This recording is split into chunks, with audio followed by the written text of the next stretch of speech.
बिहार से इस वक्त की सबसे बड़ी खबर सामने आ रही है। बिहार के डिप्टी सीएम सम्राट चौधरी सीएम नीतीश कुमार से दोबारा मिलने पहुंचे हैं। नमस्कार, दर्श न्यूज में आपका स्वागत है।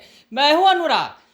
क्या हो रहा है रिजल्ट के अंदर? आपने देखा रिजल्ट जो आए हैं बीजेपी के पक्ष में नहीं है। भले ही केंद्र में बीजेपी की सरकार, मोदी सरकार फिर से बनेगी, लेकिन इस बार आंकड़े जो हैं बदले हुए हैं। जी हाँ, बदला है सब कुछ। और इस बदले आंकड़े में नीतीश कुमार की बल्ले बल्ले है। जिस तरह से बिहार के अंदर नीतीश कुमार की जेडीयू जानदार शानदार प्रदर्शन कर रही है और नीतीश के आगे बीजेपी फीकी पड़ गई है।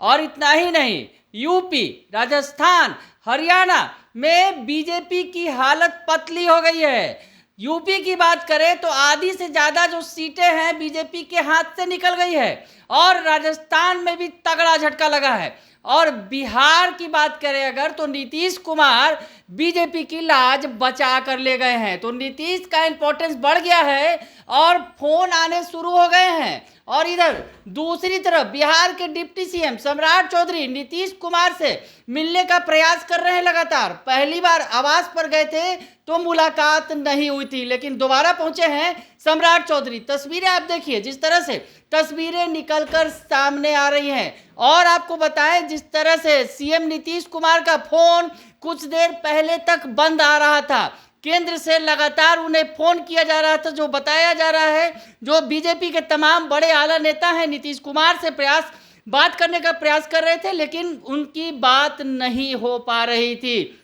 तो बड़ी खबर है कि सम्राट चौधरी को फिर से भेजा गया है नीतीश कुमार के पास। दरअसल नीतीश कुमार के पास ऑफर की भरमार आ गई है। आपको बता दें, जो अभी केंद्र में, जो अभी फिलहाल जो लोकसभा चुनावों का जो आंकड़ा निकलकर सामने आ रहा है, जो नतीजे निकलकर सामने आ रहे हैं, उसमें बीजेपी यानी एनडीए बमुश्किल 300 का आंकड़ा छूती नजर आ रही है। वैसे में नीतीश कुमार और उधर आंध्र प्रदेश से चंद्रबाबू नायडू जो लगभग 16 सीटों पर जीत रहे हैं, उनका महत्व तो काफी बढ़ गया है और उनकी पूछ बढ़ गई है। ऐसे में नीतीश कुमार को तमाम तरह के ऑफर भी आने लगे हैं। इंडिया गठबंधन की तरफ से बड़ा ऑफर आया है डिप्टी पीएम का। जी हां, उप प्रधानमंत्री बनाने का ऑफर दे दिया है इंडिया गठबंधन के बड़े नेता शरद पवार ने।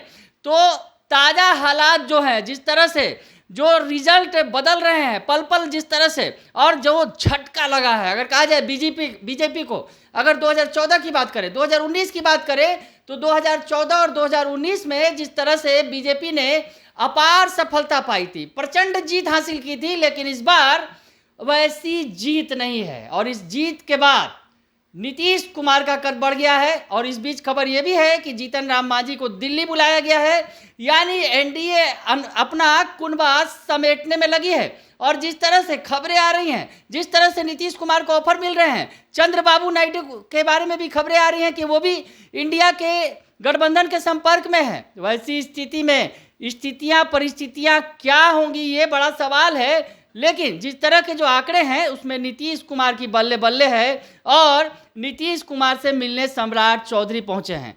मुलाकात होगी, क्या बात होगी, ये तो बाद में निकल कर आएगा। लेकिन अब जो है नीतीश कुमार को अपने पक्ष में खड़ा रखने के लिए तमाम तरह के प्रयास एनडीए की तरफ से शुरू कर दिए गए हैं। बने रहिए दर्श न्यूज के साथ, तमाम खबरों से आपको अपडेट रखेंगे। फिलहाल के लिए इतना ही, धन्यवाद।